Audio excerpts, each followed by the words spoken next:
5, 7, 10, 20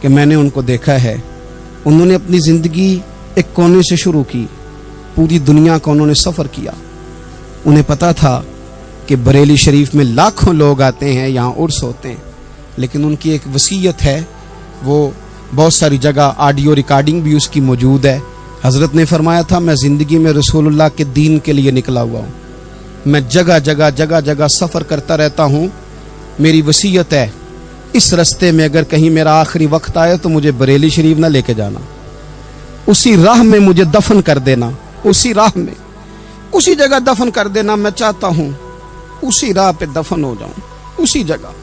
عدم سے لائی ہے ہستی میں آرزو رسول، دیکھو ہمیں کہاں کہاں لیے پھرتی ہے جستجو رسول، کہاں کہاں لیے پھرتی ہے جستجو رسول، اور میں اپنی حیاتی تو قربان تھی وہاں، دیکھو محمد پکیندے گزر گئی، احد نال احمد صدیندے گزر گئی۔ کہا کہ اسی رستے میں نا، اسی رستے میں، یعنی رستہ ہو اور جب آخری وقت کا اعلان ہو تو لوگ کہیں کہ وہ تو حضور کے دین کی بات بتانے گیا تھا، اور کوئی کہے وہ تو ابھی رسول اللہ کا دین سنا کے گیا تھا، اور کوئی کہے کہ اس نے تو کل بھی وعدہ کیا تھا کہ وہ آئے گا اور حضور کی بات سنائے گا۔ عدم سے لائی ہے نا ہستی میں ہمیں آرزو رسول، لوگوں دیکھو نا ہمیں کہاں کہاں لیے پھرتی ہے جستجو رسول۔ پھر جب ہی نظارہ ہو میدان حشر میں بے دم کہ سب ہوں پیش خدا، اور میں روبرو رسول۔ اپنی زندگی میں اہداف مقرر کریں لوگوں، ہم نے اپنے بچوں کو، اولادوں کو، قبیلوں کو، بستیوں کو، برادریوں کو بڑا کچھ دیا ہے، آؤ نہ آج ہم اللہ کے حضور کچھ ارادے کریں کہ ہم اپنے دین کو بھی کچھ دیں گے، ہم اپنے مذہب کے لیے بھی کچھ کریں گے۔ آپ یقین کریں کالج مضبوط ہو گئے، مدارس کمزور ہو گئے، آپ یقین کریں کھیل کے اڈے آباد ہو گئے، خدارا اپنے دین کے لیے بھی سوچنا سیکھیں، اپنی اسلامی اقدار کے لیے بھی سوچنا سیکھیں، دین کی سربلندی کے لیے بھی سوچنا سیکھیں۔ میری زندگی کا مقصد تیرے دین کی سرفرازی، میں اسی لیے مسلمان، میں اسی لیے نمازی۔ حضرت عمر فاروق رضی اللہ تعالیٰ عنہ نا ہاتھ کے اندر تلوار لے کے دین کی پہرے داری کو نکلتے تھے، امام حسین نے تلوار لی، میدان میں دین کی پہرے داری کو نکلے۔